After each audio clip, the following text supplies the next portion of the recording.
Acclame le Dieu fidèle. Acclame le ressuscité. Acclame le ressuscité. Acclame le ressuscité. Acclame Jésus-Christ de Nazareth. Gloire à Jésus. Shalom, shalom à tous les serviteurs et servants de Dieu ici à l'école biblique et à tous ceux qui nous suivent en ligne sur les réseaux sociaux, Facebook, WhatsApp et YouTube. Que Dieu vous bénisse. Demeurez bénis.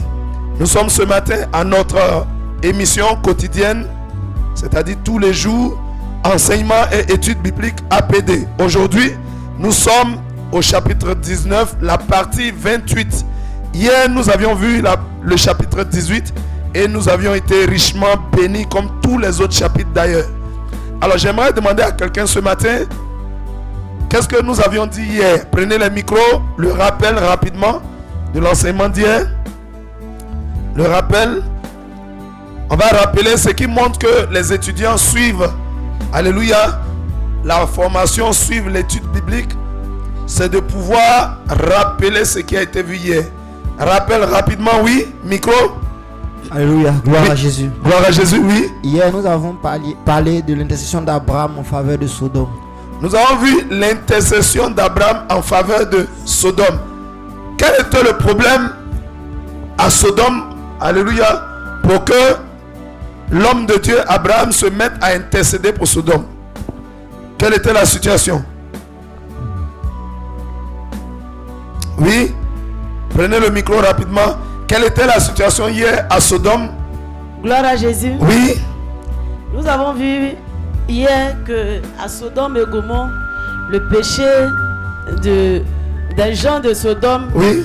Le péché faisait monter, l'odeur du péché montait vers Dieu. Voilà, les nombreux péchés de Sodome et Gomorrhe montaient vers Dieu. Alléluia. Amen. Et Dieu a dit quoi? Vous voyez, hier nous avons dit comme leçon, ça veut dire que les péchés montent. Tous les péchés qui sont commis ici sur la terre montent. Alléluia. Crie vers Dieu. Le sang innocent crie vers Dieu. La Bible dit le sang a une voix. Et tout sang innocent qui a été versé parle et crie vers Dieu. Réclame vengeance. Tout sang innocent qui a été versé réclame justice. Gloire à Jésus.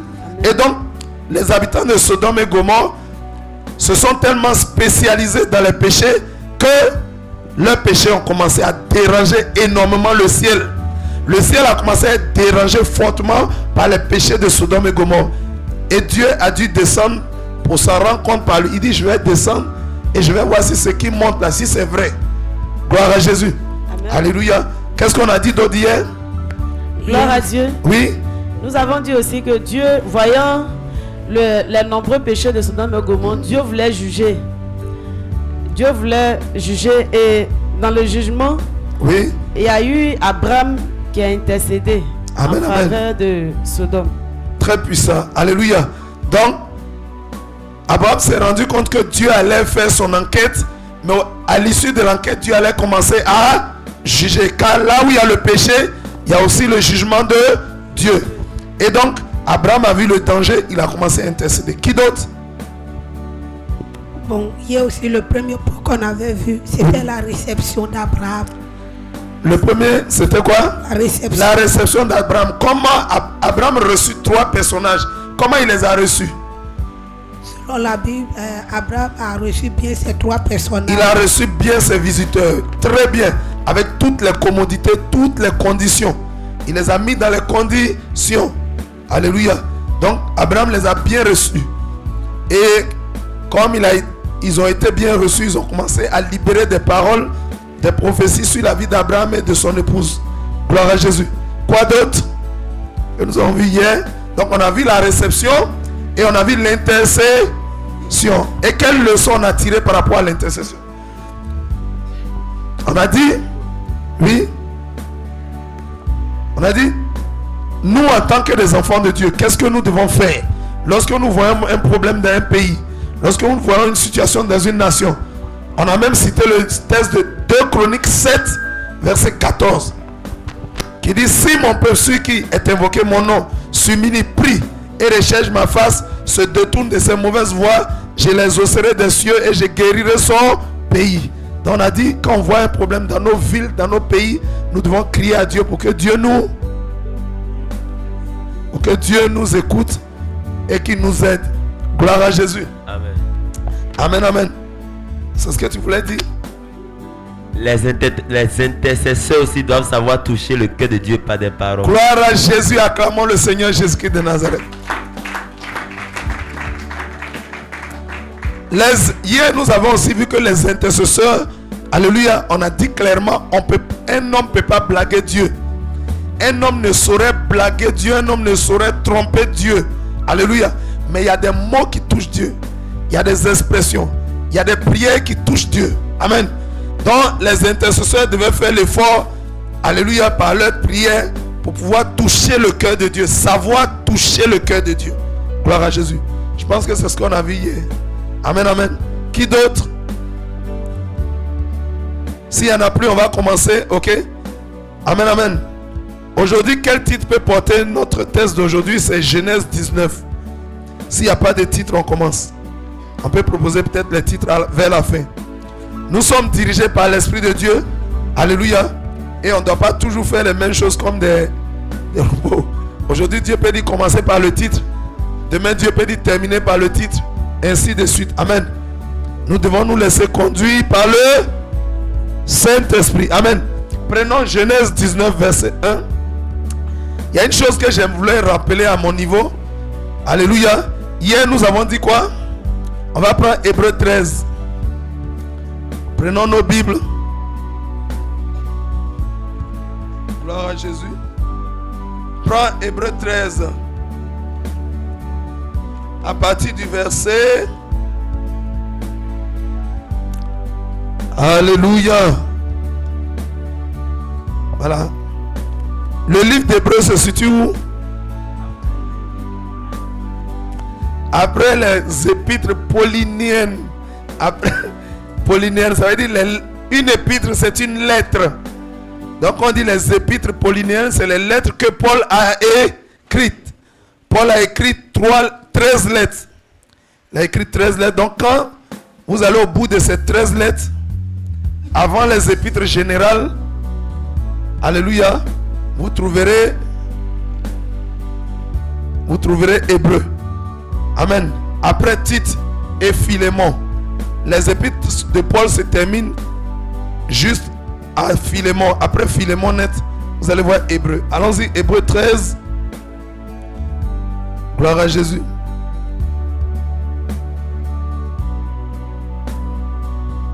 Quelqu'un comprend? Est-ce qu'on peut acclamer le Seigneur Jésus-Christ?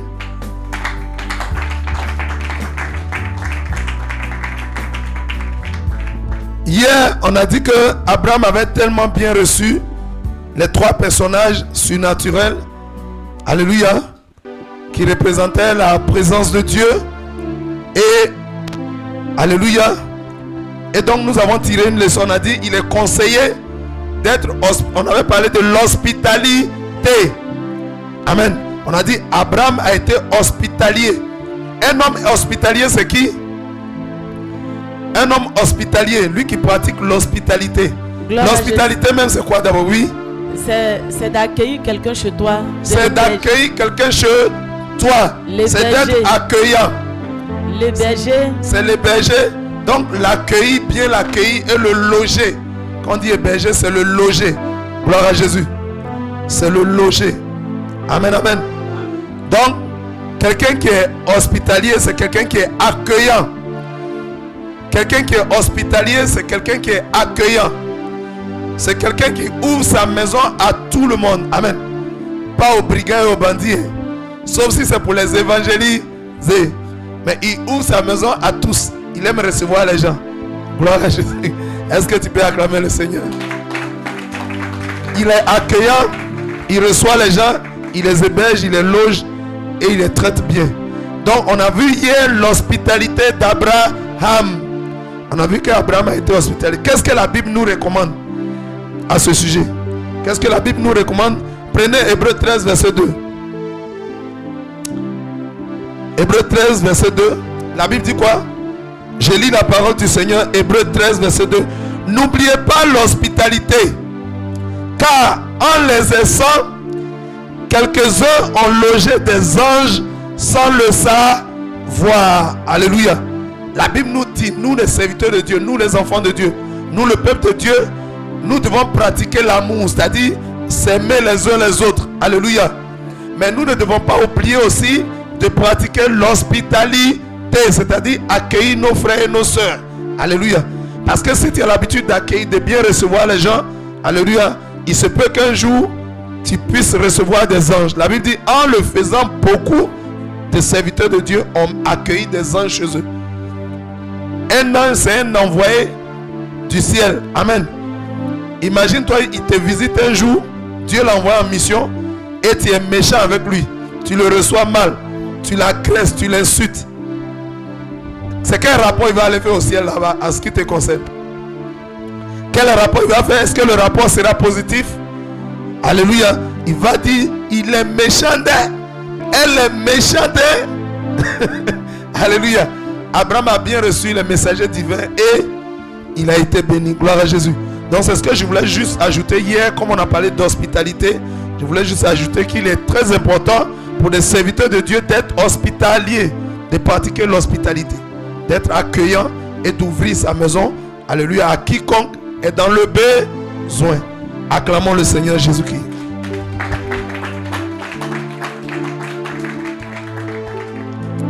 Retournons en Genèse 19.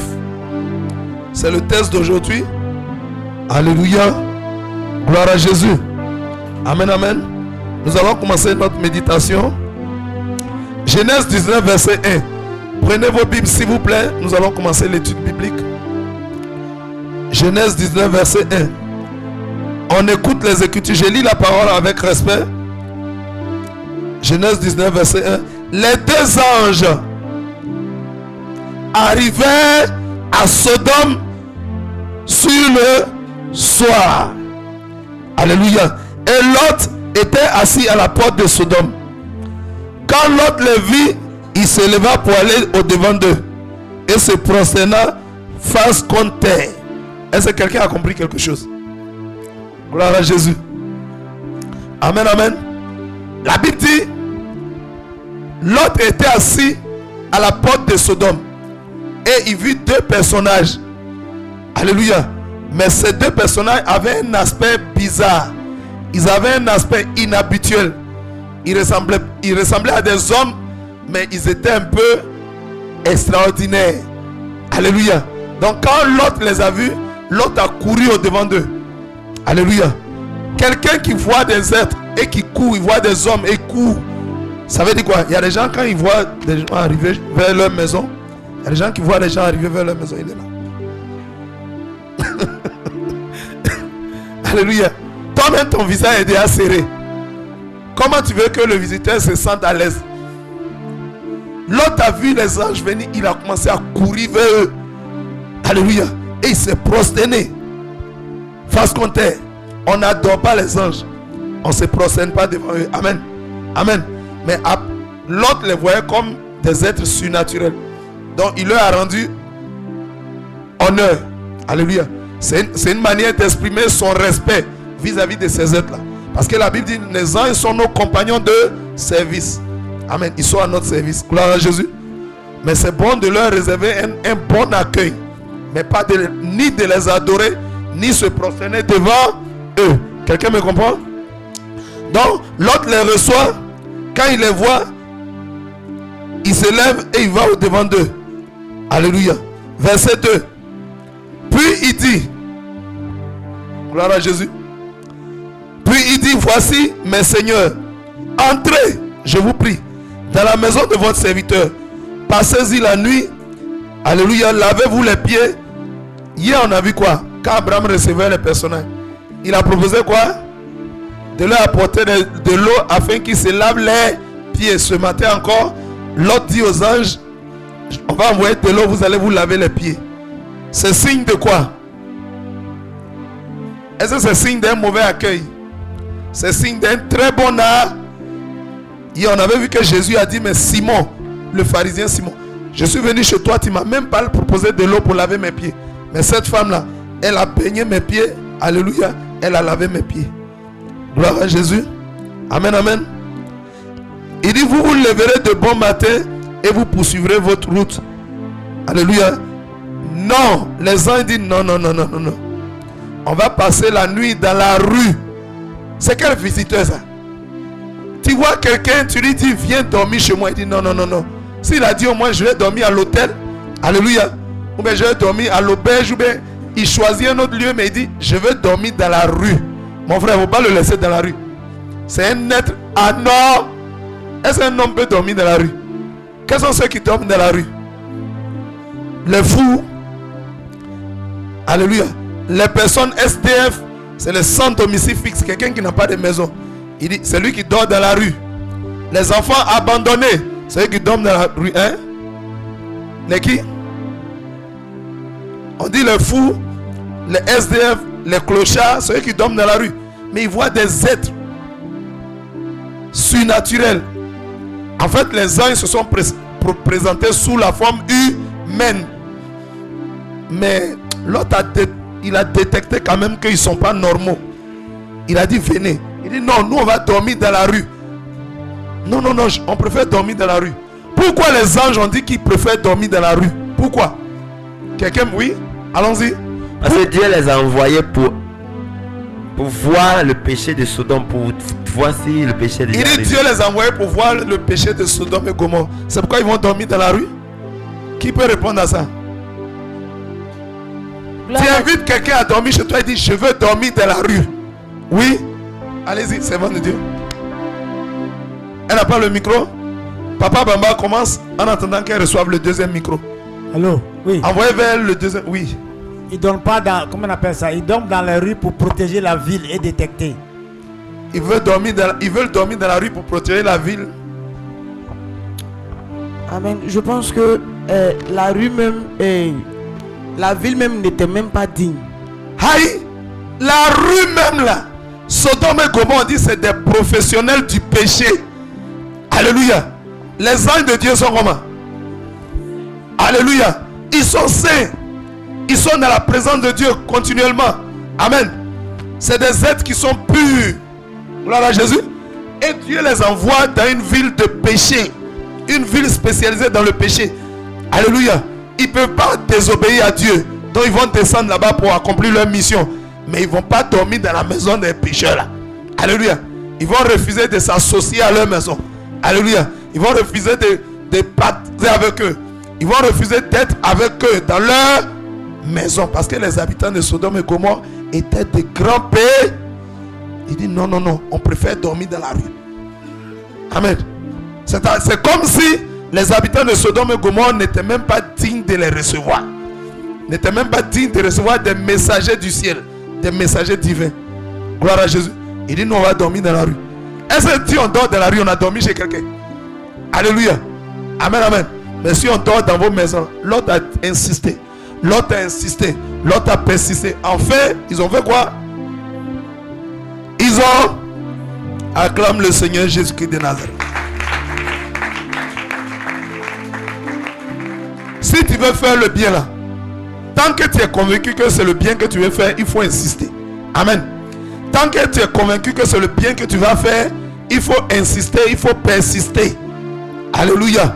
Parce que tu sais que c'est le bien que tu veux faire. Amen. Il y a des gens qui disent bon, viens on va manger. Ah, donc pour toi-même tu es déjà rassasié. Tu es déjà rassasié. Moi-même je vois que tu es rassasié. Il n'a même pas envie que tu viennes manger. Acclamez le Seigneur Jésus. Moi-même je vois que tu es rassasié. C'est bien. Donc c'est comme une formalité.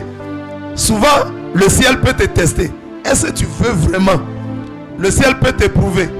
Tu dis viens dormir. Il nous dit non. Tu dis bon ok c'est bon même dormir dans la rue. Alléluia. Il y a des gens qui t'invitent.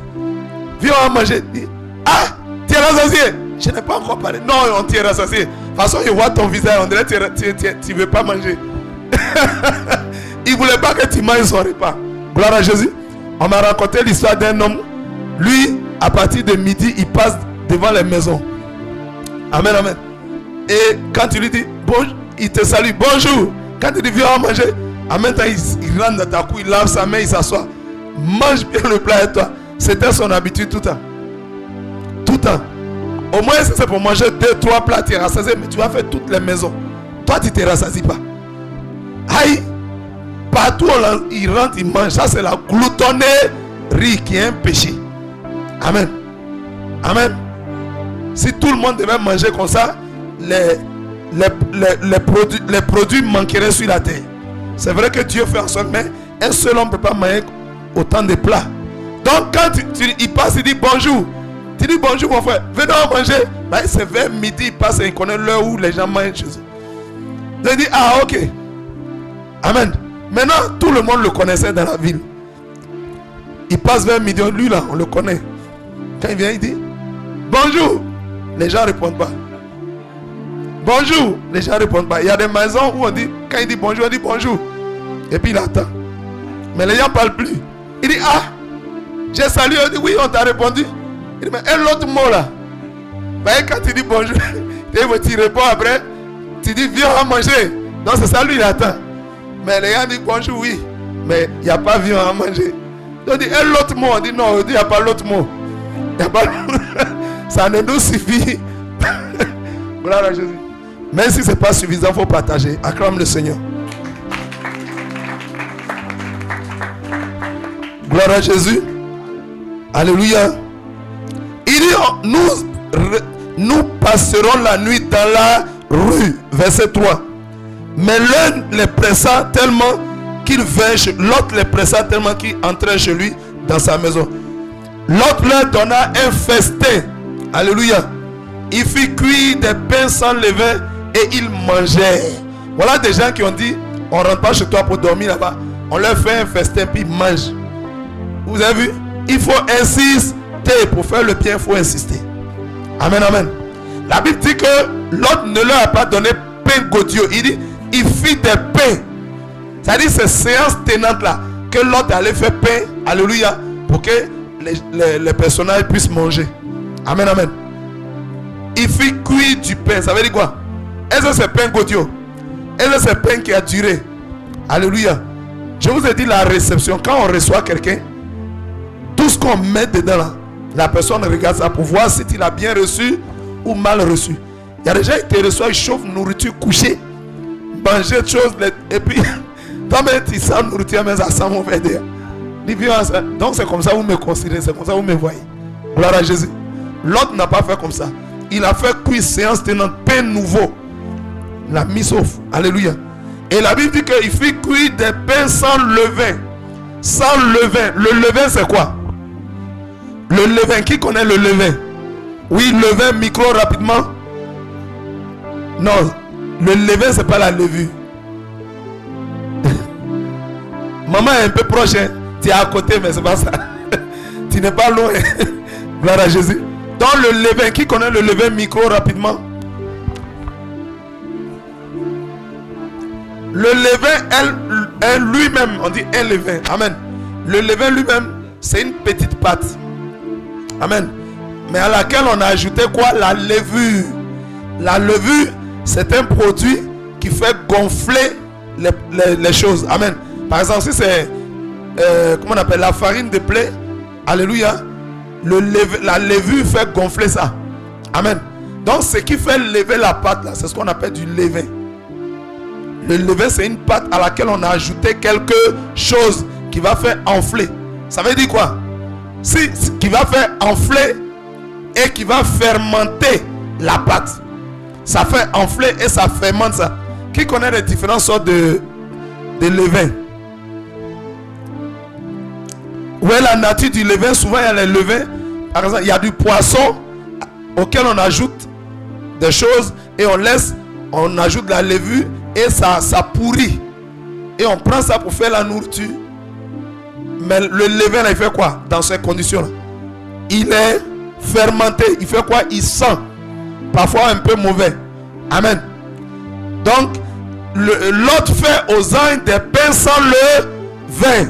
Le levain, ouais, on reprend le levain. Donc le levain, c'est une pâte qui elle-même a reçu un ajout, a reçu la levure afin de fermenter ça, afin de faire enfler ça. Donc tout ce qui est fermenté, tout ce qui se gonfle, ça n'a pas gardé sa nature originelle. Le levain, c'est donc quoi spirituellement? Le levain, c'est le symbole du péché. Le levain, c'est le symbole du péché. Amen, amen. Amen, amen. Amen, amen. On va lire la Bible, prenez rapidement. Exode 12, verset 20. Exode chapitre 12, verset 20.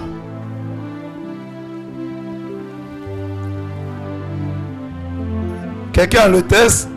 Voilà, Exode 12, verset 20. Exode, c'est après Genèse. Gloire à Jésus. Écoutez attentivement. Exode chapitre 12, verset 20. Vous ne mangerez point. Vous ne mangerez point de pain levé. C'est-à-dire du pain avec du levain. Vous ne mangerez point du pain. Il dit point. Il n'a pas dit pas. Il dit point. Il dit faut même pas manger ça. Faut même pas manger. Vous ne mangerez point du pain levé. C'est-à-dire du pain qui contient du levain. Gloire à Jésus. Dans toute votre demeure, vous mangerez des pains sans levain. Une demeure, c'est quoi? C'est une maison. Ça veut dire dans toutes vos maisons où il y a les enfants de Dieu, alléluia, il faut du pain sans levain. La maison, c'est l'image de quoi? Dieu a dit quoi? 1 Corinthiens 3, verset 16, 17. 1 Corinthiens 6, verset 19 et 20. Dieu dit quoi? Notre corps est sa maison. Amen. Si Dieu dit le pain doit être sans levain et que nos demeures doivent être sans levain, ça veut dire notre corps doit être éloigné du péché. On ne doit pas trouver du péché en toi ni sur toi. Gloire à Jésus. Acclame la puissance de la parole de Dieu.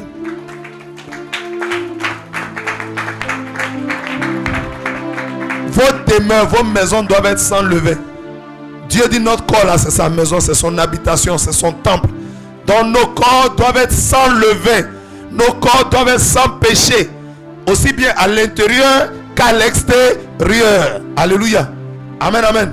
Jésus pouvait dire en Jean 14, verset 30, notre Seigneur Sauveur Jésus-Christ lui-même pouvait dire, le prince de ce monde vient, mais il n'a rien à moi. Gloire à Jésus. Amen, amen. Il dit, Satan ne peut pas venir devant moi, Jésus, pour dire, Jésus, en toi, ou bien sur toi, là, il y a du levain. En toi, ou bien sur toi, j'ai trouvé quelque chose qui m'appartient. Jésus dit, Satan ne peut jamais lui dire ça.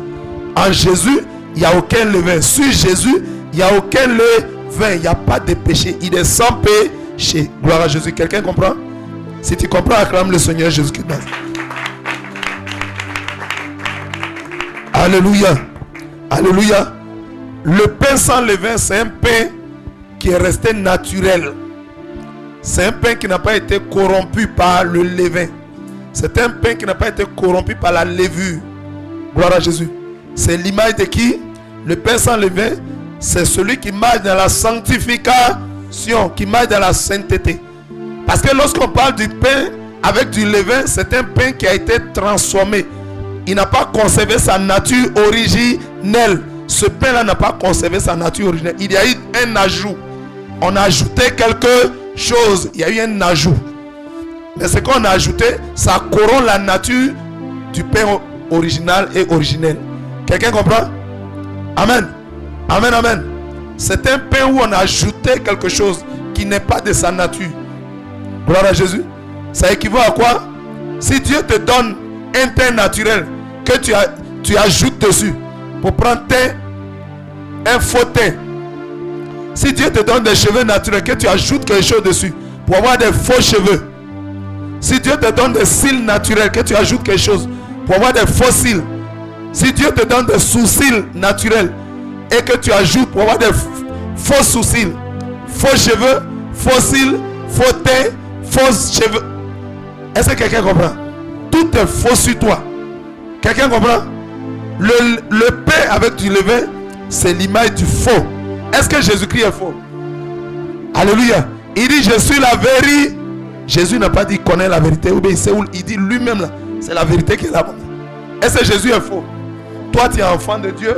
Alléluia. Il n'y a rien que du faux sur toi. Gloire à Jésus.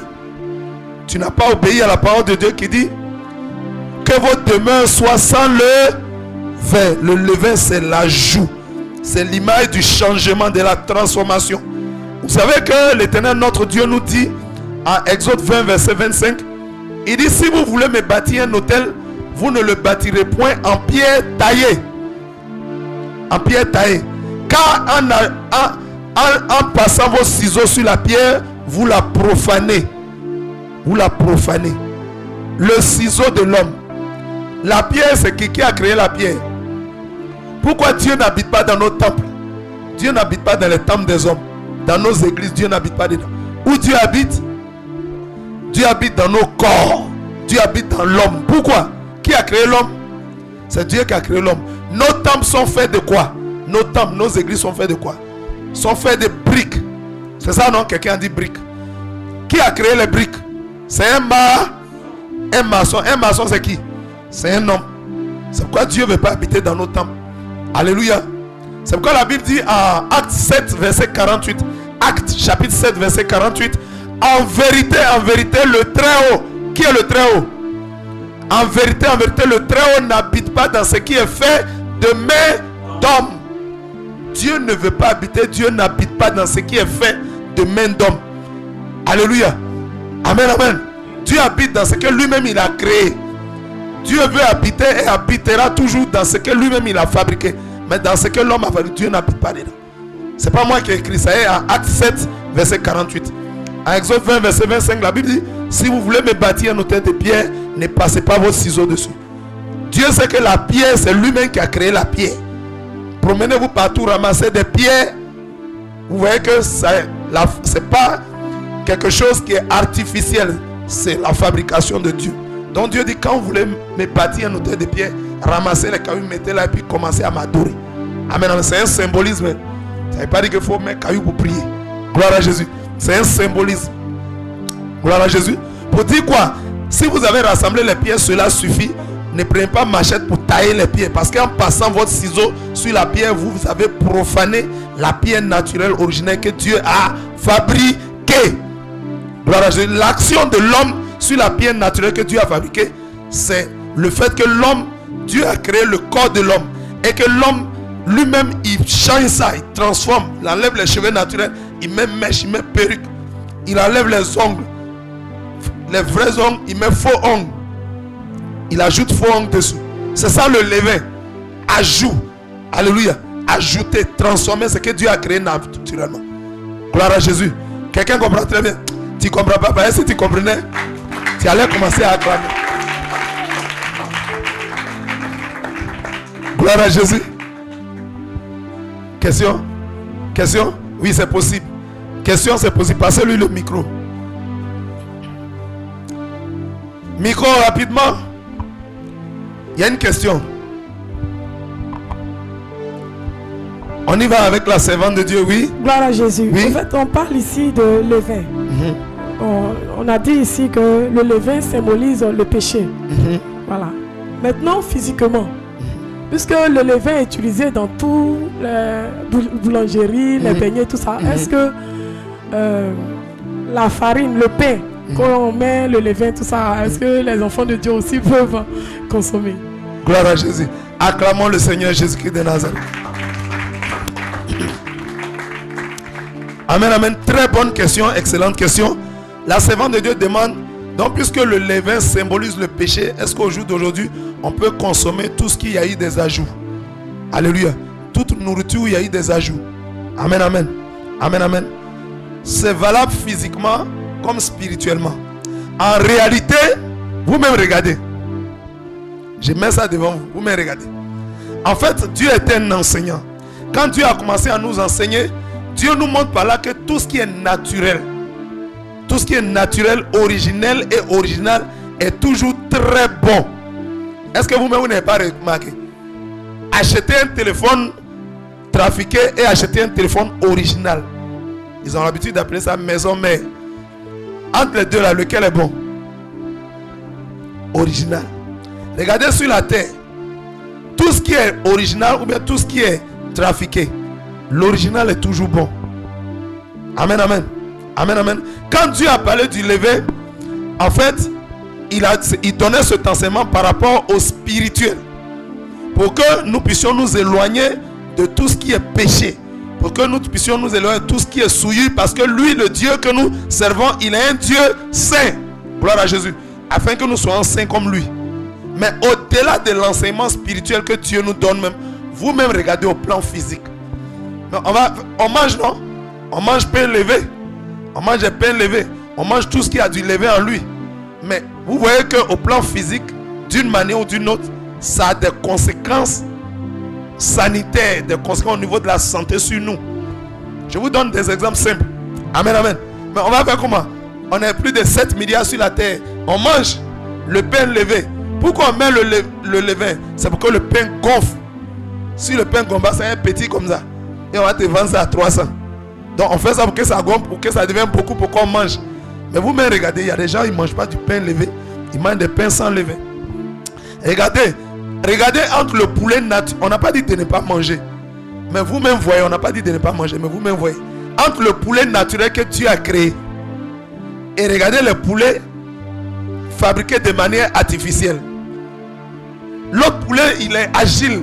Il se promène partout. On n'a pas besoin de payer des millions de nourriture, des millions pour qu'il mange. Il se nourrit lui-même. Il est solide. Il fait du sport, marche partout pour se nourrir lui-même. Le poulet que Dieu a créé. Alléluia. Regardez tout ce qui a de l'ajout, tout ce qui est artificiel. Les artifices et l'artificiel. Ça veut dire ce que l'homme a créé. C'est toujours de moindre qualité que ce que Dieu a créé.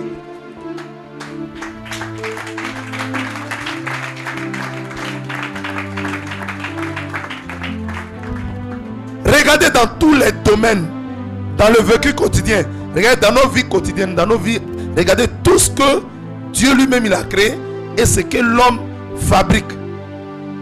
Vous pouvez voir des oranges naturels d'un vrai oranger, vous pouvez voir des oranges, c'est ce qu'on appelle, je crois, les oranges biologiques, mais vous pouvez voir des oranges qui ont été fabriquées. Le citron, regardez un citron naturel puis citron fabriqué par l'homme. Orange naturel, orange fabriqué par l'homme. Poulet naturel, poulet fabriqué par l'homme. Regardez les œufs.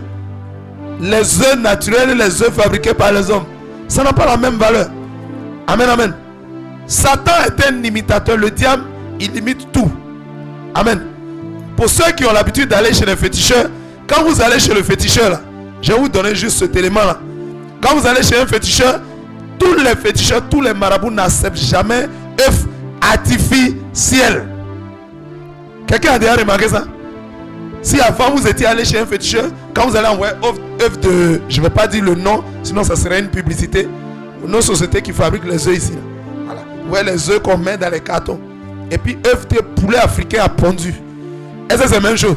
Quand vous allez chez le féticheur, il dit non. Il faut aller chercher poulet africain, vrai poulet là. Il appelle ça vrai. Ça et l'autre là, c'est faux. Il dit il faut envoyer ça. Il connaît le spirit. Dans le spirituel, même ça agit. Ça agit dans le spirituel. Alléluia. Mais au jour d'aujourd'hui, comme de nos jours, on mange plein de choses qui sont trucs. Amen. Les poissons naturels, les poissons élevés, tout ça. Amen, amen. Amen, amen. Amen, amen. Vous avez bien compris? Acclamez le Seigneur Jésus.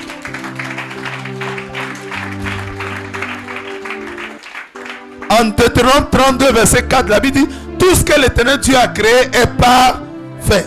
Tout ce que Dieu a créé est bon. 1 Timothée 4 également dit: tout ce que Dieu a créé est bon et ça ne doit pas être rejeté. Gloire à Jésus. Amen, amen. Amen, amen.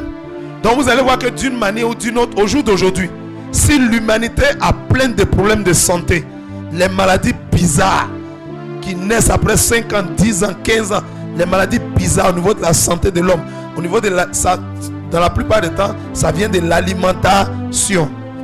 On mange de tout et de n'importe quoi. Gloire à Jésus. La plupart des aliments, il n'y a plus aujourd'hui des choses qui sont vraiment très naturelles. On appelle ça biologique. Tout ce que vous voyez, c'est des choses fabriquées avec plein de produits dedans. Ça crée des maladies. Ça nous donne des problèmes de santé. C'est pourquoi Dieu, il sait tout. Il dit: mangez ce que j'ai créé, mangez naturel. Plantez naturellement, mangez naturel. Gloire à Jésus. Quand Dieu crée des choses et on essaie d'ajouter des choses, on essaie de... Ça veut dire c'est comme si on veut corriger Dieu. Qui peut corriger Dieu?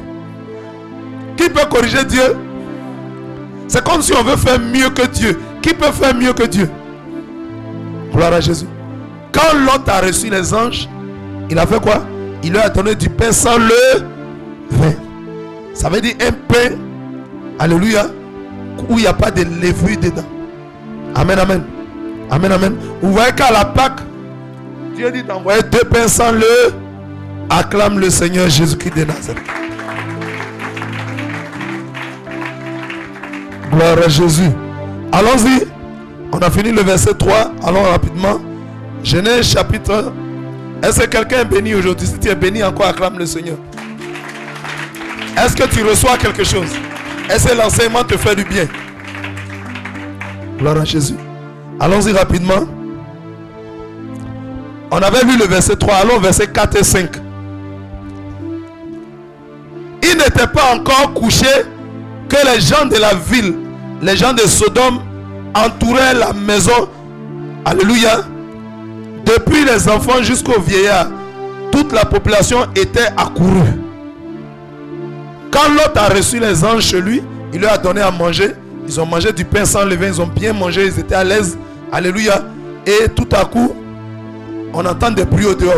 Il y avait une populace, il y avait une troupe. Des gens sont venus s'appeler autour de la maison de Lot. Ils ont commencé à taper. Lot, ouvre la porte.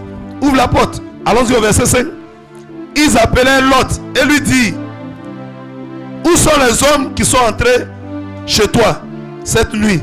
Fais-les sortir vers nous pour que nous les connaissions. Gloire à Jésus. Amen, amen. Amen, amen. Les habitants de Sodome et Gomorrhe ont vu 2 jolis garçons entrer dans la maison de Lot. Les anges, ce sont les anges de Dieu, hein, ils ne sont pas laids. Alléluia. Ils ont gardé leur dignité. Ce n'est pas comme les anges qui ont été déchus, qui n'ont pas gardé leur dignité et leur demeure. On a vu ça la dernière fois, non? Les anges qui sont restés fidèles à Dieu ont gardé leur dignité. Ils ont gardé leur demeure. Gloire à Jésus. Donc ils ne sont pas du tout laids. Le péché rend laid. Donc quand un ange se livre au péché, il perd sa nature, il perd comment il était beau. Il devient vilain. Il peut tromper les gens en se faisant beau, mais sa vraie nature spirituelle, actuellement, c'est la laideur spirituelle et physique. Gloire à Jésus. Amen, amen.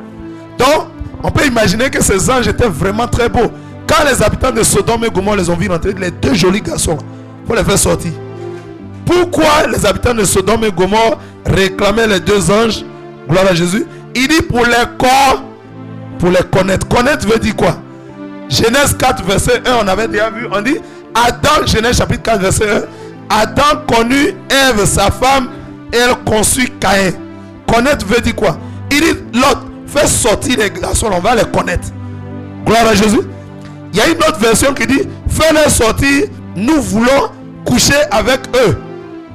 Il y a une version de la Bible qui dit Louis II dit nous voulons les connaître. Il y a une autre version qui dit nous voulons coucher avec eux. Gloire à Jésus. Il y a une autre version qui dit nous voulons prendre notre plaisir avec eux. Voilà. Où il y a des gens qui sont attachés au plaisir. Tout est plaisir chez eux. Je veux le plaisir. Je veux le plaisir. Il dit fais-les sortir. On va avoir du plaisir avec eux. Gloire à Jésus. Acclame le Seigneur Jésus-Christ.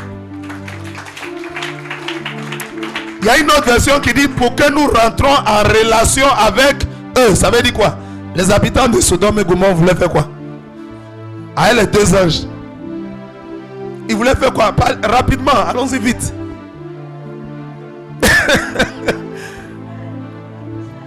Ils voulaient, prenez le micro, je vous en prie, il n'y a plus de micro. Ils voulaient coucher avec eux. Ils voulaient coucher avec les anges. Comme ils voient des gens, ils les ont vus comme des hommes. Donc ils veulent coucher avec eux. Ils veulent avoir des rapports sexuels, des rapports intimes avec les anges. Gloire à Jésus. Vous voyez le niveau de perversité de Sodome et Gomorrhe. Mais supposons, certainement qu'ils ne savaient pas que c'était des anges. Donc ils ont vu des garçons.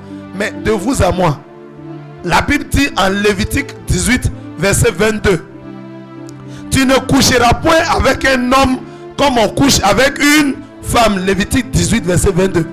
Il ne faut pas coucher avec un homme comme on couche avec une femme. Façon on va avec femme là. Il ne faut pas aller comme ça avec garçon. Les habitants de Sodome et Gomorrhe n'avaient rien à faire avec Lévitique 18 verset 22. Ils s'en foutaient de la parole de Dieu. Alléluia. Ils s'en foutaient de la volonté de Dieu. Ce qui est sûr, eux, ils ont vu garçon, ils vont le connaître. Quelqu'un comprend? Acclame le Seigneur Jésus.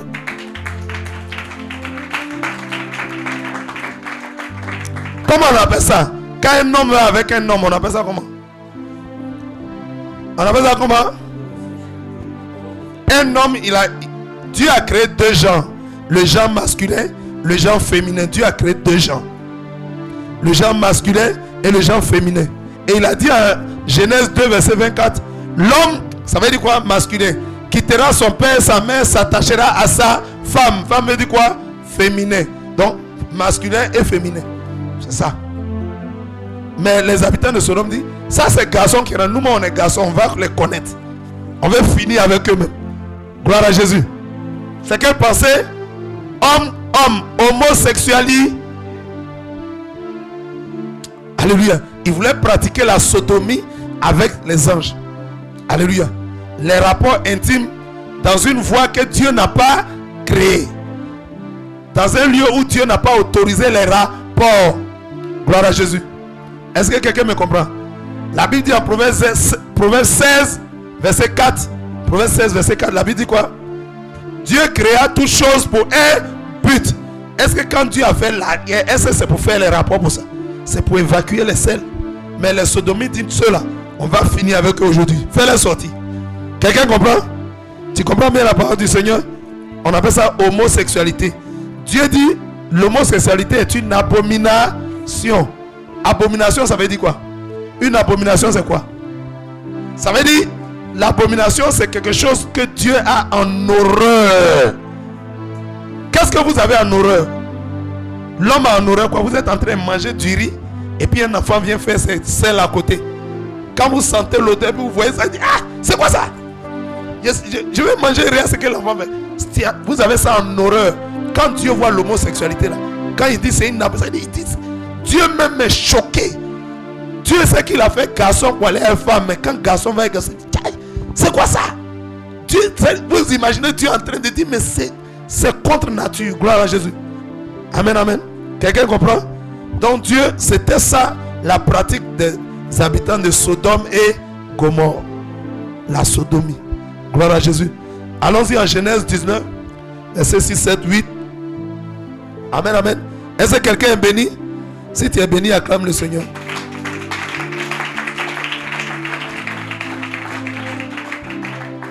On va aller au verset 6 d'abord. Alléluia.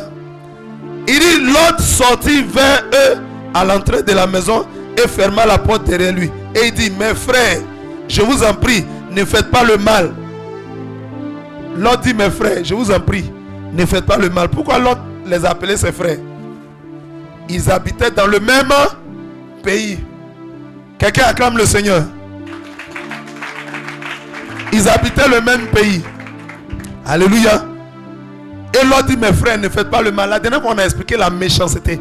Les esprits de méchanceté, c'est quoi? Pourquoi des hommes peuvent être appelés des méchants? Pourquoi? Oui, la micro. Pourquoi est-ce que Dieu a créé l'homme méchant? Gloire à Dieu. Oui. Mais pourquoi maintenant Dieu dit le cœur de l'homme est méchant? Est-ce que Dieu nous a créé méchants? Oui, allons-y, maman. On peut dire l'homme est méchant dans le cas où il fait du mal à quelqu'un. Dans le cas où il fait du mal à quelqu'un. Mais qu'est-ce qui s'est passé? Dieu crée l'homme bon et même très bon. Maintenant, Dieu dit quoi? Le cœur de l'homme est méchant. Qui peut le connaître? Pourquoi Dieu désormais appelle l'homme méchant? Qu'est-ce qui s'est passé? C'est le péché, le serpent. Oui, c'est ça. Est-ce que l'homme... Oui. Alléluia. C'est parce qu'il n'a pas été reconnaissant envers Dieu. Alléluia. Oui, allons-y au suivant. Je pense que c'est à cause de la désobéissance. À cause de la désobéissance, allons-y. Oui. Effectivement, c'est ça. Tout ce que vous dites, c'est ça. La désobéissance, tout ça. Mais je veux quelqu'un qui va aller au... En fait, c'est parce que le cœur de l'homme est porté sur le mal. Le cœur de l'homme est porté sur le mal, oui. Voilà, le péché. On avait dit la dernière fois que la méchanceté est rattachée au mal. Et l'autre dit, mes frères, ne faites pas le mal. Ça veut dire ne soyez pas méchants. Mais ils sont déjà méchants. Mais quelqu'un qui est déjà méchant, il est quoi? Il est habité par qui? C'est ce que c'est vers ça que je vous amène depuis. Il est habité par des esprits méchants. Pour que tu sois méchant, tu es habité par des esprits méchants. Pour que tu sois un voleur, tu es habité par des esprits de vol. Pour que tu sois un menteur, tu es habité par un esprit de serpent. Un esprit de mensonge. Alléluia. Donc s'ils sont méchants, ils sont habités par des esprits méchants. Et la méchanceté est rattachée au mal. On dit à quelqu'un qu'il est méchant quand tout ce qu'il fait c'est le mal. L'autre dit, mes frères, ne faites pas le mal. Gloire à Jésus. Amen, amen. Verset 7. Et il dit, mes frères, ne faites pas le mal. C'est le 7. Le 8. Voici, j'ai 2 filles qui n'ont point d'homme, qui n'ont point connu d'homme. Je vais vous les amener au dehors. Alléluia. Et vous leur ferez ce qui vous plaira. Seulement, ne faites rien à ces hommes, puisqu'ils sont venus à l'ombre de mon toit. L'autre est prêt. L'autre avait 2 filles. Il dit, au lieu de coucher avec ces hommes-là, je vais vous envoyer mes 2 filles et vous allez coucher avec elles. Elles ne connaissent même pas garçon. Donc vous allez coucher avec elles. Aïe! Gloire à Jésus. Mais qu'est-ce que les gens disent? Ils disent, nous on fait quoi les femmes? Femme là c'est quoi? Où est la mentalité des habitants de Sodome et Gomorrhe? On veut vous donner femme, vous voulez pas, vous voulez garçon. L'autre dit pardonnez, je vais vous donner mes filles. Elles ne connaissent même pas garçon, mais c'est-à-dire elles sont des fraîchenis. C'est des filles vraiment. Ils disent nous on ne fait rien avec des 2 filles vierges. Acclame le Seigneur Jésus-Christ. Ça veut dire les habitants de Sodome et Gomorrhe étaient des hommes pervers et des hommes pervertis. Gloire à Jésus. Verset 9, il dit, nous on ne veut pas. Le verset 9, il dit, retire-toi. Il dit encore, celui-ci est venu ici comme un étranger et il veut faire le juge. Eh bien, nous te ferons pire qu'à eux. Il dit, toi là, si tu ne quittes pas devant nous là, ce que nous on voulait leur faire, on te fait pire que ça. Quand quelqu'un dit pire, ça veut dire, ils sont quoi? Ils sont conscients que ce qu'ils font là.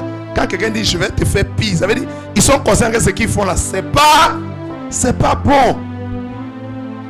Les habitants de Sodome et Gomorrhe étaient conscients. Ce n'étaient pas des gens qui agissaient comme...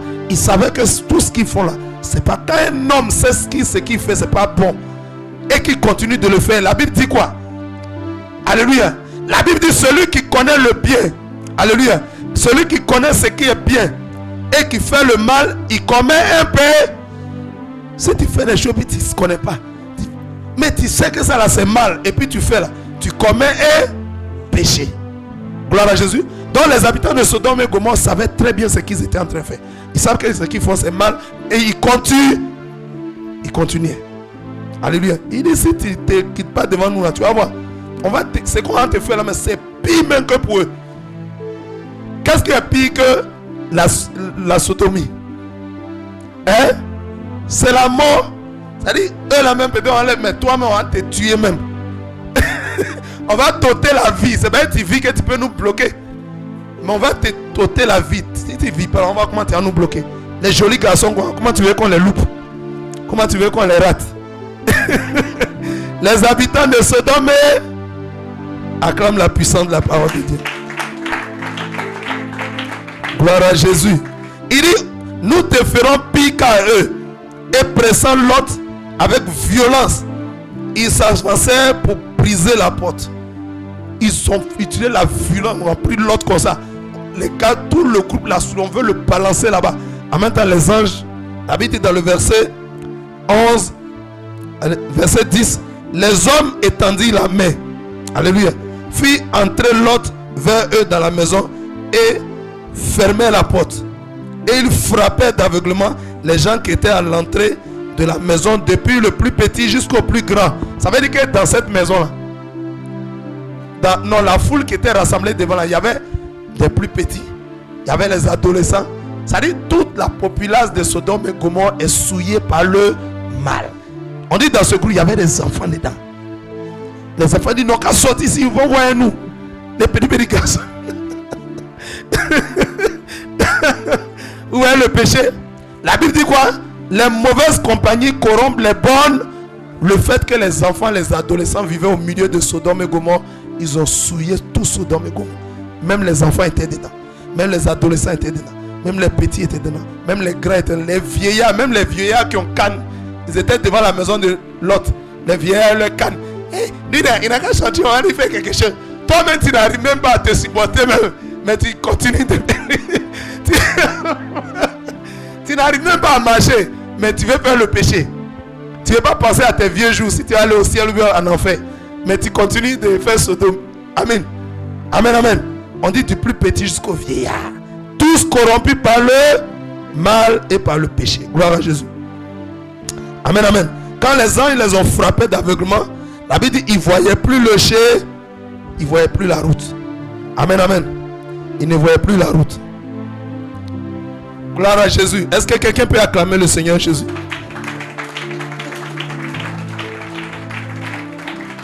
Continuons rapidement la méditation. Verset 12. Les hommes disent à Lot: qui as-tu dans cette ville? Gendre, fils, fille, et tout ce qui t'appartient dans la ville. Fais-les sortir de ce lieu. Verset 13. Car nous allons détruire ce lieu. Alléluia. Parce que le cri contre les habitants, alléluia, est monté devant l'Éternel. Et l'Éternel nous a envoyés pour la détruire. Les anges déclinent, les anges montrent maintenant leur mission. On est venu pour détruire la ville sur ordre du grand roi. Alléluia. Si le ciel décide, ça s'accomplit sur la terre. Alléluia. Est-ce que quelqu'un comprend?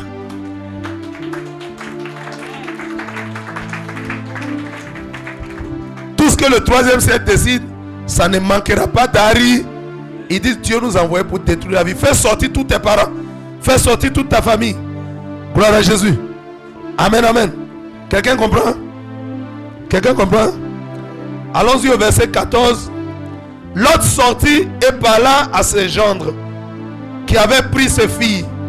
Levez-vous, dit-il, sortez de ce lieu, car l'Éternel va détruire la ville. Mais aux yeux de ces jeunes, il parut plaisanter. Aïe! Donc Lot avait 2 filles, mais la Bible dit clairement que ces 2 filles avaient des gens. Ils avaient des personnes qui étaient venues voir Lot par rapport à ces filles-là. Et on les appelle des gendres. Un gendre, c'est qui? Un gendre. Qui connaît? Prenez les micros rapidement. Un gendre, c'est qui? Un gendre. Gloire à Dieu. Oui. Un gendre, comme on a l'habitude de dire, c'est mon beau. C'est le beau ou bien c'est... Elle dit c'est mon beau. Un gendre, elle dit c'est mon beau. Un gendre, c'est le mari de ta fille. C'est ça ce que tu as dit. Un gendre, c'est le mari de ta fille. Alléluia. En général, en Afrique ici, comme elle a dit, la servante de Dieu a dit, on a l'habitude de les appeler beau-fils. C'est mon beau-fils, c'est mon beau. C'est mon beau-fils. Amen. Amen, amen. On a l'habitude de dire c'est beau-frère, beau-fils, ainsi de suite. Gloire à Jésus, mais c'est le mari de ta fille. Donc les filles de Lot n'étaient pas libres. Gloire à Jésus. Amen, amen. Mais il y a une chose, on doit bien voir ici la notion de gendre. Parce que gendre, c'est le mari de ta fille. Mais il y a une chose que je ne comprends pas. Pourquoi Lot dit aux habitants de Sodome et Gomorrhe: j'ai 2 filles dans ma maison, je vais les faire sortir, vous allez les connaître. Si ces filles étaient mariées, pourquoi habitaient-elles toujours la maison de leur papa? Quand tu es marié, tu fais quoi? Tu prends tous tes bagages, tu t'en vas chez tes parents. Mais l'autre avait encore les filles là chez lui. Et il dit: laissez ces 2 garçons là, je vais vous donner mes 2 filles qui sont dans la maison, je vais les faire sortir. Quand quelqu'un dit je vais les faire sortir, ça veut dire elles sont où? Elles sont dedans, elles sont dans la maison. Pourtant on dit elles ont des jeunes. On dit Lot a des jeunes. Amen, amen. Gloire à Jésus. Et la Bible dit Lot est allé voir ses gendres. Il est allé voir ses gendres. La Bible dit Lot sortit. On pourrait aussi imaginer que peut-être les gendres habitent chez Lot avec ses filles, n'est-ce pas? Il y a des gens, quand ils marient filles, ils habitent dans la famille. C'est pas puissant. Quand tu t'es marié, c'est pour quitter. Le Seigneur dit: quitte ton père et ta mère. Mais toi, tu es marié, tu es toujours dans la maison de ta belle famille ou chez tes parents. Si ta femme fait dire une petite chose, tes soeurs, tes tantes disent, c'est comme ça sa femme, elle est mauvaise d'elle. Elle est méchante. Gloire à Jésus. Ou bien toi, tu es un beau et puis tu habites la maison de ton beau-père. Tu es chez les parents de ta femme. Tu habites là-bas. Quand tu tousses un peu, on dit son mari il est méchant. Quand tu fais... Vous voyez pourquoi Dieu dit l'homme quittera son père et sa mère pour s'attacher. On doit quitter la famille pour aller fonder notre foyer. On quitte un foyer pour aller bâtir nous-mêmes notre foyer. Gloire à Jésus. C'est comme un tronc d'arbre. On quitte un tronc pour aller soi-même devenir un tronc. Gloire à Jésus. Mais tu es marié, tu habites toujours chez tes parents, chez tes beaux-parents. Donc l'autre avait toujours ses filles. Donc on pouvait imaginer que ses gendres habitent là avec leur femme, si c'était leur femme. Mais la Bible dit, quand les anges ont dit, va prévenir ceux qui sont proches de toi, la Bible dit, l'autre sortit de sa maison et allait parler à ses anges, à ses gendres. L'autre est sorti, ça veut dire qu'ils n'habitaient pas avec lui. Donc on peut imaginer par là que le mariage a 3 étapes. Le mariage a 3 étapes. La dot, la mairie et la bénédiction à l'église. La bénédiction. La dot, c'est le mariage traditionnel. La mairie, c'est le mariage civil. Et la bénédiction à l'église, c'est le mariage religieux. J'ai acclamé le Seigneur.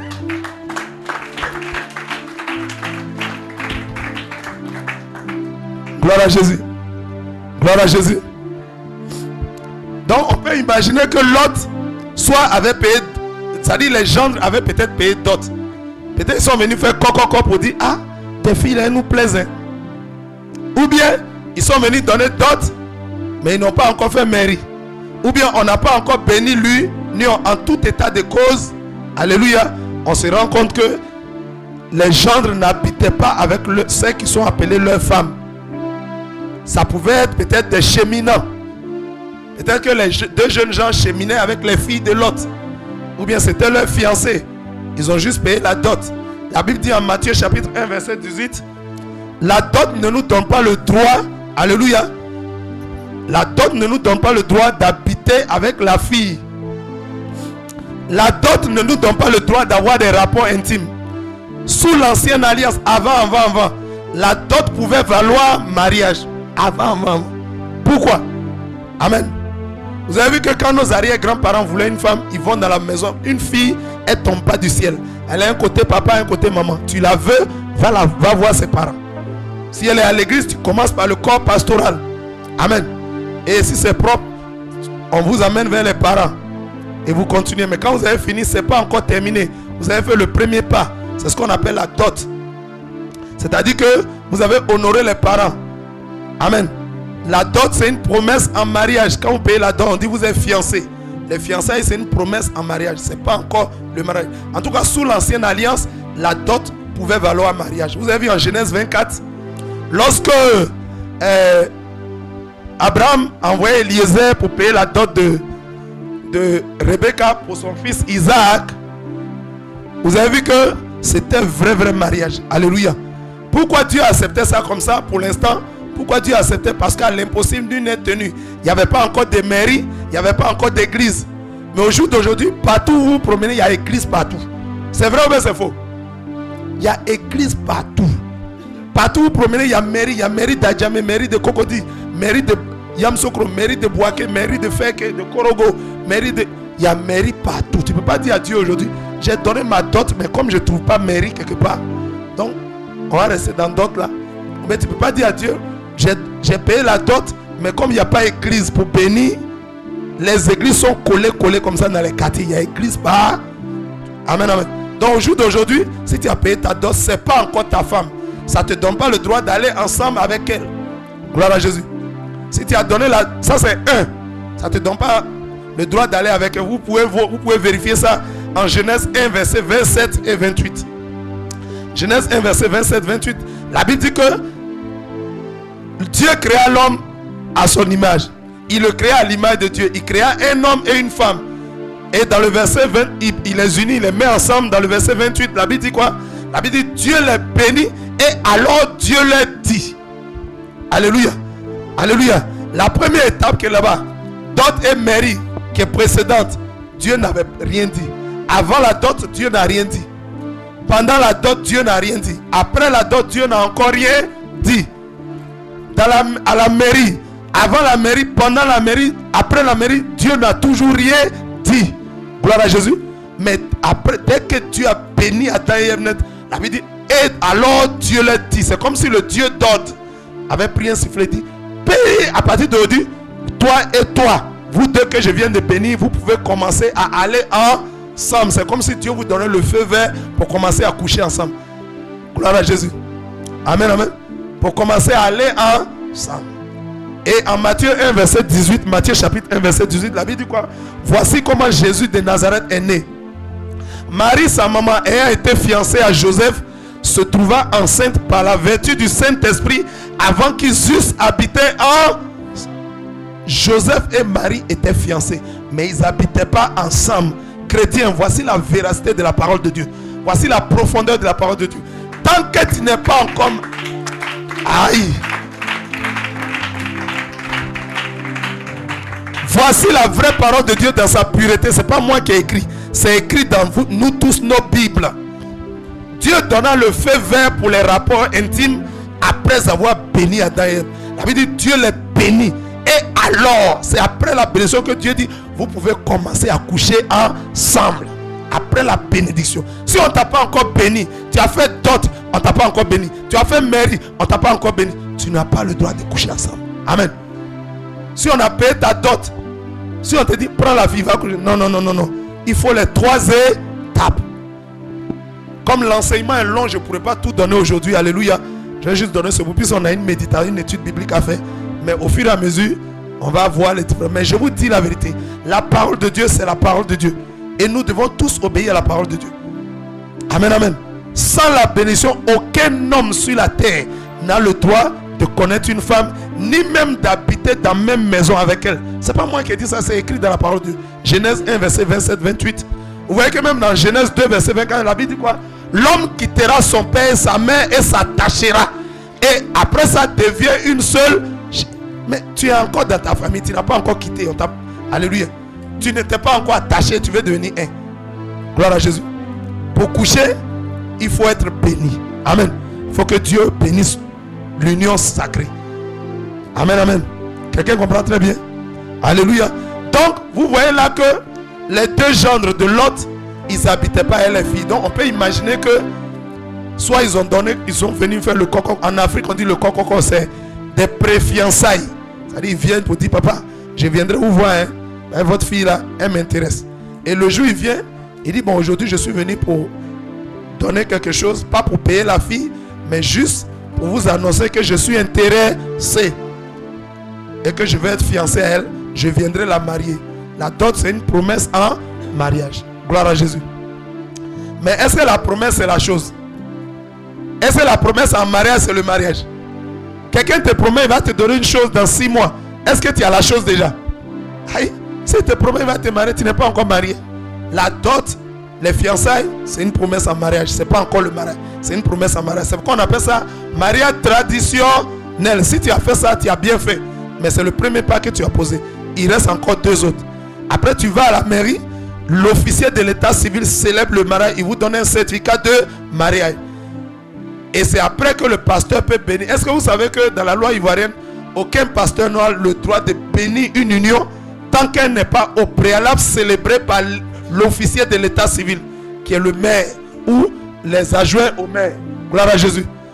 Quelqu'un connaît ça? Alléluia. Il faut connaître la Bible. Il faut connaître la loi de ton pays. Acclame la puissance de la parole de Dieu. Donc, les gendres avaient soit fait une première démarche. Alléluia. Ou bien avaient soit fait la dot. Alléluia. Mais ce n'était pas terminé. Donc, ils n'habitaient pas avec les filles. Gloire à Jésus. Donc, vous imaginez, tu as marié une femme et puis on dit elle est vierge depuis là. Quand un homme est marié, il fait quoi? Le premier réflexe, à la seconde près, il cherche à aller connaître sa femme. C'est vrai ou bien c'est faux? Je vous demande, c'est vrai ou bien c'est faux? La première... Le premier réflexe, c'est de chercher. Le même jour, on a béni le mariage. Vous allez dans le lieu secret. Maintenant, comment ceux-là? On dit qu'ils sont des gens, mais depuis là, les filles sont restées vierges. Pourquoi l'autre a bloqué ses filles chez lui? Ça veut dire que ce n'était pas terminé. C'est la parole de Dieu. Tant que tu n'as pas terminé là, tu n'as pas le droit de faire les rapports avec la fille. Tu n'as même pas le droit même de dormir dans la même maison avec elle. 2. 1. Vous n'avez pas le droit de faire les rapports. 2. Vous n'avez pas le droit même de dormir dans la même maison. Il n'y a rien qui dit pasteur, pardon, j'ai dormi avec elle, mais je ne vais rien faire. On va rien faire, je ne vais pas la toucher. Tu es un menteur. Acclame le Seigneur. Je vous dis la vérité. Je vous dis la vérité. Non, pasteur, j'ai dormi avec elle. On va rester dans la même maison, mais on ne va rien faire. Tu as menti. Un jour ou l'autre, tu vas finir par la toucher. Même si tu habites dans la même maison, la Bible appelle ça le concubinage. Le concubinage, c'est un péché. Le concubinage, c'est quoi? C'est vivre avec une femme ou avec un homme comme si on était marié alors qu'on ne l'est pas. Quelqu'un me comprend? Le concubinage, c'est vivre avec un homme, une femme comme si on était marié alors qu'on ne l'est pas. Et on fait ce que les mariés là font aussi. Ce que les mariés font, nous aussi on fait ça. C'est ça qu'on appelle le concubinage. Les mariés font ça parce qu'ils sont dans les conditions. Le monde dans lequel on est là, tout ce qu'on veut faire, il y a des conditions. Mais toi, tu ne veux pas respecter les conditions, tu dis oui, je suis marié, je suis marié. Tu n'es pas marié. Gloire à Jésus. Amen, amen. Donc, c'est ça, la Bible dit les concubins n'iront pas au ciel. Les concubins n'iront pas au ciel. Les fornicateurs n'iront pas au ciel. Les impudiques n'iront pas au ciel. Les adultères n'iront pas au... Acclame la puissance de la parole de Dieu. Le Dieu que nous adorons, c'est un Dieu saint. Quelqu'un comprend? Vous voyez pourquoi la Bible les appelle des gendres, mais les filles sont toujours vierges, elles sont toujours dans la maison de leur papa, et l'autre, et les deux gens sont chez eux. Amen, amen. Le texte qu'on a lu en Matthieu 1, verset 18, la Bible dit quoi? Joseph et Marie étaient fiancés, mais ils n'habitaient pas ensemble. Ça veut dire Joseph a doté Marie, mais il ne vit pas dans la même maison avec elle. Marie est toujours chez ses parents. Elle était vierge, elle était voilée, elle est toujours chez ses parents. Et Joseph était chez lui. Si tu n'es pas encore marié, les 3 étapes, tu n'as pas le droit de vivre avec le monsieur. Il y a des sœurs même. Quand je parle des sœurs, je parle des sœurs biologiques. Je ne parle pas des sœurs dans l'église. Mais on peut aussi en trouver un peu dans les églises. Alléluia. Dès que tu lui dis bonjour, attends intimement. Tu viens de me dire bonjour. Tu viens de me saluer. J'ai ramassé tous mes bagages et on va aller chez toi. Ah, il s'est bonjour et te dit. Essaye un peu d'autres. Essaye d'inviter tes parents. Si vous rentrez dans une relation comme ça, vous allez regretter. Amen. Parce que le mariage est sacré. Celui qui viole le sacré, il y a toujours des conséquences. Si on vous dit ça, c'est forêt sacrée. Ou bien ça, c'est eau sacrée. Forêt sacrée, on ne rentre pas à partir de 18h. Eau sacrée, on ne pêche pas les poissons. Il faut aller faire. Tu auras des représailles, tu auras des conséquences. Mais ça, c'est un sacré démoniaque, mais les hommes respectent ça. Ils respectent ça. C'est-à-dire, ils ont peur des démons. Mais le Dieu de l'univers, le roi de gloire, le créateur de tout ce qui existe, quand il dit le mariage est sacré, c'est moi j'ai institué le mariage. Dieu dit c'est lui qui a institué le mariage. Et qu'on doit respecter les règles qui sont dans le mariage. L'homme s'en fout. Hébreux 13, verset 4. Que tous honorent le mariage. Tous honorent, c'est-à-dire que tout le monde respecte les règles que le créateur, l'instituteur du mariage a mis dans le mariage. On doit respecter les règles du mariage. Que tous honorent le mariage. Car Dieu jugera les impudiques et les adultères. Dieu a dit quoi? Est-ce qu'il a dit si vous êtes dans impudicité, ou bien dans fornication, ou bien dans débauche, ou bien dans concubinage, je ne vous juge pas. Dieu jugera les impudiques et les adultères. Il dit fuyez l'impudicité. Joseph avait quoi? Quand la femme de Potiphar essayait de le séduire, il avait quoi? Il a fui. Acclame la puissance de la parole de Dieu. C'est la parole de Dieu. Ce n'est pas nous qui avons écrit. Nous-mêmes, on a trouvé ça sur place. Gloire à Jésus. Obéissons à la parole de Dieu. Honorons la parole de Dieu. Respectons la parole de Dieu. Acclame la puissance de la parole. On continue notre méditation. Alléluia. Alléluia. On était à quel verset? 14, 15, c'est ça? Il nous reste 2 ou 3 versets, puis on a fini. La Bible dit, Genèse 19, verset 15.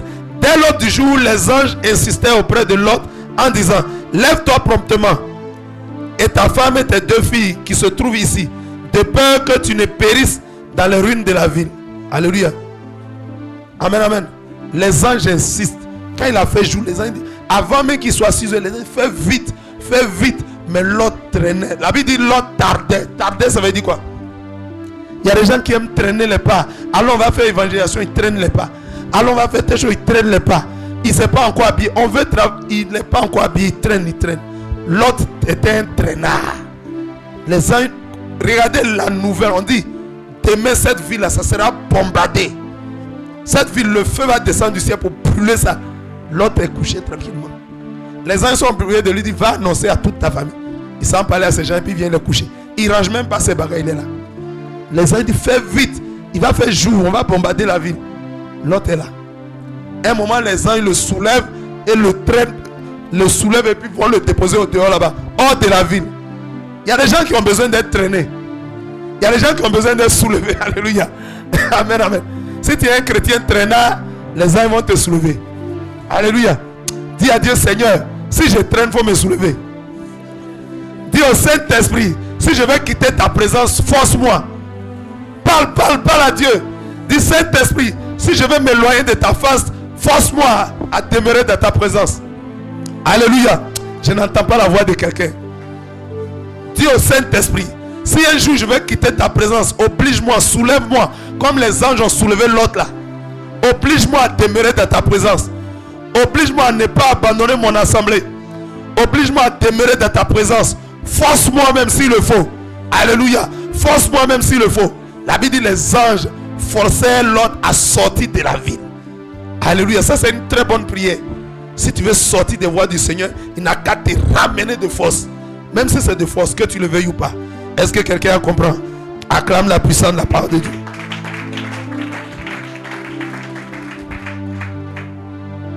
Alléluia.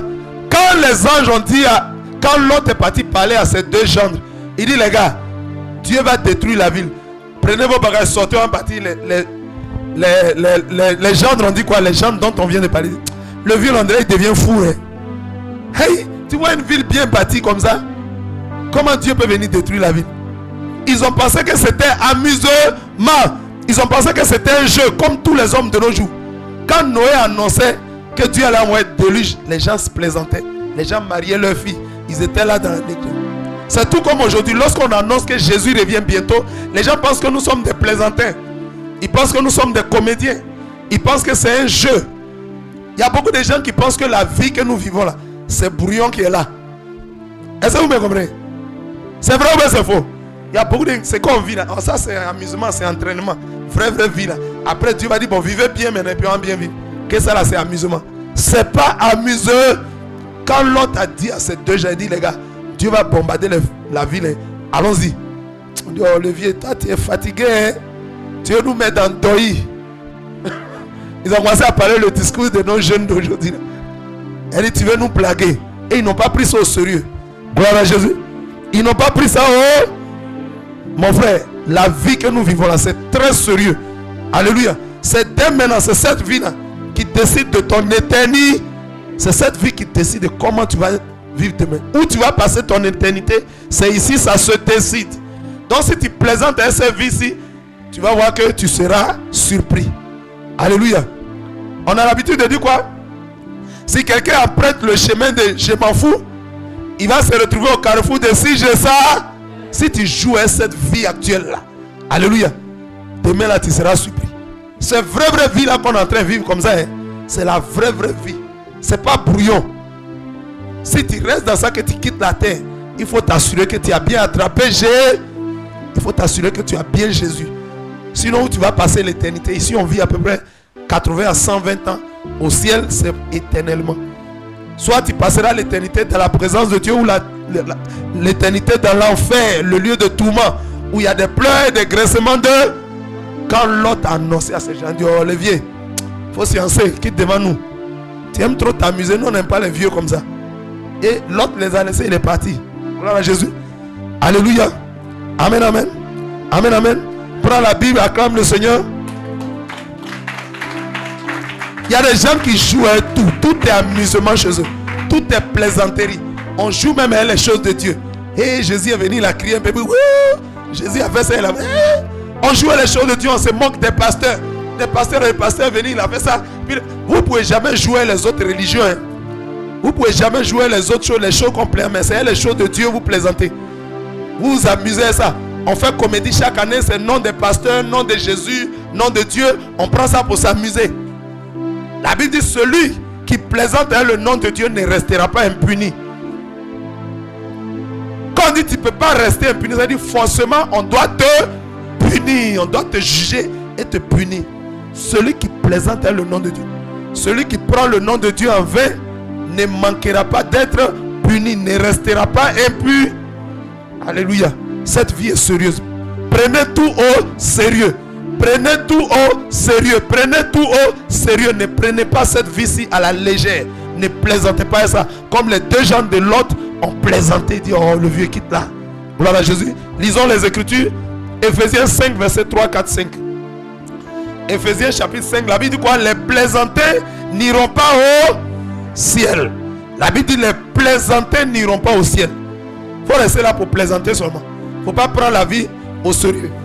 Vous savez, dans le monde physique, pendant que vous cherchez le test, dans le monde physique, on joue à le monde physique. Mais le monde spirituel ne plaisante pas. Tout est rigoureux, tout est sérieux dans le monde spirituel. On ne plaisante pas là-bas. Quelqu'un comprend? Est-ce que tu reçois quelque chose? Si tu es béni, acclame la puissance de la parole. On a bientôt terminé. Il nous reste 2 versets. Gloire à Jésus. Ephésiens chapitre 5, verset 3, 4, 5. Je lis. Ephésiens chapitre 5, verset 3, 4, 5. Je lis les Écritures avec respect. Que l'impudicité, qu'aucune espèce d'impureté et que la cupidité ne soit même pas mentionnée, ne soit même pas nommée parmi vous, ainsi qu'il convient à des saints. Nous sommes des saints. Il ne doit pas avoir la plaisanterie au milieu de nous. Nous sommes des saints. Il ne doit pas avoir la distraction, la plaisanterie. Amen, amen. Verset 4. Qu'on n'entend ni parole déshonnête, ni propos insensés, ni plaisanterie, ni plaisanterie, ni plaisanterie. Choses qui sont contraires à la bienséance, qu'on entend plutôt des actions de grâce. Verset 5 enfin. Car sachez-le bien. La Bible dit sachez-le bien. Car, sachez-le bien. Car, on répète ensemble. Car, sachez-le bien. Une deuxième fois. Car, sachez-le bien. Une troisième fois, une dernière fois. Car, sachez-le bien. Gloire à Jésus. Amen, amen. Car, sachez-le bien. Aucun impudique, ni impur, ni cupide, c'est-à-dire idolâtrie, n'a d'héritage dans le royaume de Christ et de Dieu. Les plaisantins n'iront pas au... Acclame la puissance de la parole de Dieu. Gloire à Jésus. Gloire à Jésus. Amen, amen. Amen, amen. Il nous reste combien de versets? Il nous reste un peu. On va toucher 2 versets et puis on va arrêter. On continuera demain. Le test est long, il y a beaucoup d'enseignements. Si on veut continuer, on va bâcler le test. On va bâcler la parole de Dieu. On ne doit jamais bâcler la parole de Dieu. Gloire à Jésus. Allons-y rapidement. Il dit les plaisantins n'iront pas au ciel. Genèse 19, verset. Donc vous voyez que les gendres de Lot ont plaisanté avec l'avertissement de Lot. Les anges l'ont envoyé, dit, va prévenir toute ta famille. Tous ceux qui sont proches de toi. Il dit, hé, mes filles là, elles ont quelqu'un là-bas. Je vais aller leur dire pour que mes filles restent mariées. Ils n'ont pas pris ce sérieux. Alléluia. Amen, amen. Allons-y dans le... On a fini le 15 et 16. On a dit, mais Lot tardait. Alléluia. Il traînait les pas. Et les anges l'ont soulevé. Ils sont partis à lui de force. Allons-y au verset 17. Verset 17. Allons-y au 17. Verset 17. Après les avoir fait sortir, l'un des anges dit, sauve-toi pour ta vie. Ne regarde pas derrière toi. Et ne t'arrête pas dans toute la plaine. Alléluia. Sauve-toi vers la montagne de peur que tu ne périsses. Gloire à Jésus. L'ange a donné des directives claires, des directives précises. Alléluia. Dieu avait dit à l'ange, quand ils vont fuir là, faut pas ils vont regarder en arrière. Faut pas ils vont regarder derrière. Derrière signifie quoi?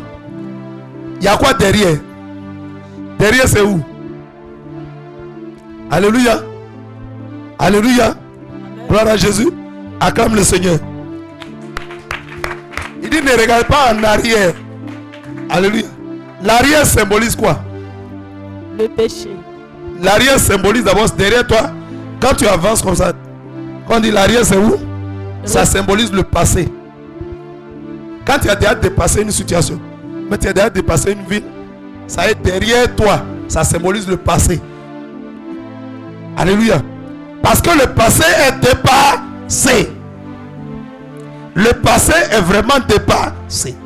Dieu dit ne regardez plus en arrière. Quand on marche, on regarde où? Quand on marche, où on regarde? Devant. Alléluia. Dieu est en train de nous enseigner qu'en marchant, on doit avoir la tête haute et on doit regarder devant et on doit avancer. Regardez le crabe. Le crabe, c'est qui? C'est un animal qui fait quoi? Le crabe, lui, marche comment? Est-ce que le crabe marche comme nous? Le crabe est pratiquement le seul animal qui, en se déplaçant, se déplace sur les côtés. Ses yeux sont comme ça. Mais lui, il marche comme ça. Est-ce que le crabe marche comme ça? Il marche toujours sur le côté. Dieu dit ne marchez pas comme des crabes. Car derrière vous, il y a le passé. Le passé est dépassé. Derrière nous, il y a quoi? Nous étions quoi avant? Nous étions des Chaldéens. Nous étions quoi avant? Nous étions en Égypte, en esclavage. Dieu nous a libérés de l'Égypte. Ça veut dire quoi? L'Égypte et la Chaldée, ça veut dire le passé. Ça veut dire quoi? Le monde. Mais Dieu a dit, n'aimez pas le monde ni les choses qui sont dans le... Amen, amen. Le Seigneur est en train de te dire, quand tu es sorti du monde, alléluia, ne regarde plus en arrière. Il y a des gens, vraiment quand j'étais dans le monde, il y a des gens comme ça, même il y en a dans l'église. Pas dans notre église, il y en a dans les églises. Gloire à Jésus. Pas forcément ici, mais il y en a dans des églises. Gloire à Jésus. Amen, amen. Il y a des gens, quand j'étais dans le monde, au moins j'avais des gars. J'avais beaucoup de gars même. C'était puissant. Chacun me donnait 25 000. L'autre me donnait 50 000. Tu fais quoi avec le pas? Et quand j'étais dans le monde, j'avais des go. Quand je break une fille, elle accepte. Quand je break une fille, elle accepte. On passe toujours au passé.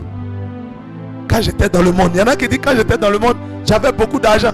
Tu avais beaucoup d'argent, tu escroquais les gens. Quand tu es venu à Jésus, on dit on vole plus, on ment plus, on n'escroque plus les gens. Alléluia. Il faut être total, il ne faut pas être double jeu. Donc maintenant tu es coincé. Alléluia. Dieu te coince dans le pied. Acclamons le Seigneur Jésus. Où est dans le monde, on peut tout faire. Tu es libre de tout faire. Il n'y a pas de trucs. Je peux mentir, je peux voler, je peux faire. Chacun se dit qu'il peut tout faire dans le monde. Dieu dit tu n'es plus dans le... Tu es devenu un enfant de Dieu. Tu es devenu mon enfant. Et moi je suis saint. Toi aussi sois saint comme moi. Donc Dieu dit quoi? Ne regardez pas en arrière. L'ange leur a dit ne regardez pas en arrière. Ne regardez pas au monde. Qu'est-ce que Moïse dit? Quand Moïse traverse la mer rouge avec le peuple d'Israël, il dit quoi? Avancer seulement. Il dit mais c'est la mer. Il dit avancer. Avancer seulement. Gloire à Jésus. C'est pour leur dire ne regardez pas. Et derrière il y avait Pharaon et toute l'armée de l'Égypte. Si les gars ils allaient prendre peur, d'autres allaient dire hey, Moïse, nous on ne te suit pas. Ils allaient déployer leur baril. Ils ont dit Pharaon, alors nous on retourne avec toi. Donc Moïse lui a dit avancez seulement. Dieu dit dis-leur d'avancer seulement. Il ne faut pas qu'ils regardent en arrière. Gloire à Jésus. Quelqu'un comprend? Les anges disent ne regarde pas en arrière. Allons-y, continuons. On va terminer. Verset 17. Après les avoir fait sortir, l'un d'eux dit sauve-toi pour ta vie. Ne regarde pas derrière toi. Alléluia. Ne t'arrête pas dans toute la plaine. Sauve-toi vers la montagne de peur que tu ne périsses. Verset 18. L'autre leur dit oh non mon Seigneur. Voici, verset 19. J'ai trouvé grâce à tes yeux. Et tu as montré ta grandeur et ta miséricorde à mon égard en me conservant la vie. Mais je n'ai pu me sauver à la montagne avant que le désastre n'atteigne et je périrai. Gloire à Jésus. Amen, amen. Amen, amen. Et dans le verset 20, il dit voici, cette ville est assez proche pour que je m'y réfugie. Et elle est petite. Oh, que je puisse m'y sauver. Il dit, n'est-elle pas petite et que mon âme vive? Verset 21. Et il lui dit, voici, je t'accorde encore cette grâce et je ne détruirai pas la ville dont tu parles. Hâte-toi, verset 22, de t'y réfugier, car je ne puis rien faire jusqu'à ce que tu y sois arrivé. C'est pour cela que l'on donne à cette ville le nom de Soar. Alléluia. Le soleil se levait sur la terre lorsque Lot entrait dans Soar. Soar fait dire quoi? Les anges ont saoulé Lot, ils l'ont balancé au dehors là-bas. Et les anges s'apprêtaient à détruire. L'autre a intercédé, pardon. Attendez. Les montagnes là, c'est loin. Et les anges lui disent, sauve-toi vers la montagne. Gloire à Jésus. On lui dit, sauve-toi vers la montagne. L'autre dit quoi? L'autre dit, non, je vais aller vers la plaine. On dit, va vers la montagne. La montagne symbolise quoi ici? Qui a le secours? Je lève les yeux vers la montagne. Je lève les yeux vers qui? Est-ce qu'on a dit, je lève les yeux vers les collines? Je lève les yeux vers la plaine. Je lève les yeux vers les montagnes. Un enfant de Dieu doit toujours lever les yeux vers les... Car c'est là qu'il y a le secours. Je lève les yeux vers les montagnes. D'où me viendra le secours? Le secours me vient de l'éternel Dieu. Les anges disent, va vers le secours, va vers Dieu. Il dit, non, je vais aller dans les plaines. Quelqu'un comprend? Et la Bible nous parle de Soar. Soar, c'est qui? Soar veut dire petite. Il choisit une petite ville, il dit, c'est là-bas, il va aller. On dit, va vers les montagnes, où il y a les grandes villes. L'autre dit, non, je vais aller ici. Est-ce que quelqu'un comprend? Comment on appelle ça? Et il négocie. Il ne faut pas prier Dieu par rapport à quand tu connais déjà la volonté de Dieu. Quand Dieu te dit, va ici, qu'est-ce que tu fais? Tu vas là. Tu ne dis pas, Seigneur, s'il te plaît, est-ce qu'il y a encore? Parce que Dieu connaît ce qui est bon, il connaît ce qui est parfait. Si Dieu a dit, si tu vas à l'autre côté, là, ça va être la volonté permissive. Ce ne sera pas la volonté parfaite. Or, c'est la volonté permissive qui nous bénit entièrement. Mais la volonté permissive ne peut pas nous bénir comme il se doit. Il y a toujours problème dedans. Vous comprenez? Quelqu'un acclame le Seigneur. Est-ce que quelqu'un a été béni aujourd'hui? Est-ce que quelqu'un a été béni aujourd'hui? Alléluia. Alléluia. On va encore lire un dernier verset ou bien on s'arrête là. On va lire le dernier verset, verset 24. La Bible dit, alors l'Éternel fit pleuvoir du ciel sur Sodome et Gomorrhe du soufre, du feu par l'Éternel. Acclamons la puissance de la parole de Dieu. Tu vas te tenir debout. Si quelqu'un a reçu quelque chose en ce jour, il va se tenir debout. Qui a été béni en ce jour? Qui a reçu beaucoup d'enseignements de la part du Saint-Esprit? Qui a reçu beaucoup de révélations? Pendant cette étude, acclame le Seigneur Jésus. Alléluia. Commence à dire merci au Seigneur. On va s'arrêter là pour aujourd'hui. Et par la grâce de Dieu, Dieu voulant, on va continuer demain. Commence à dire merci au Seigneur. Seigneur, nous te disons merci. Nous te sommes infiniment reconnaissants. Merci pour tous les enseignements que nous avons tirés de cette étude biblique. Tu as dit que ce livre de la loi, ne s'éloigne point de ta bouche. Médite-le jour et nuit, car c'est afin d'agir fidèlement dans tout ce qui est écrit, car c'est alors que tu réussiras, c'est alors que tu auras du succès dans toutes tes entreprises. Merci de nous avoir richement bénis ce jour par tous les enseignements qui sont sortis. Que ton nom soit béni au nom puissant de Jésus-Christ de Nazareth. Acclame la puissance de la parole de Dieu. Que Dieu vous bénisse. Shalom. À demain par la grâce de Dieu.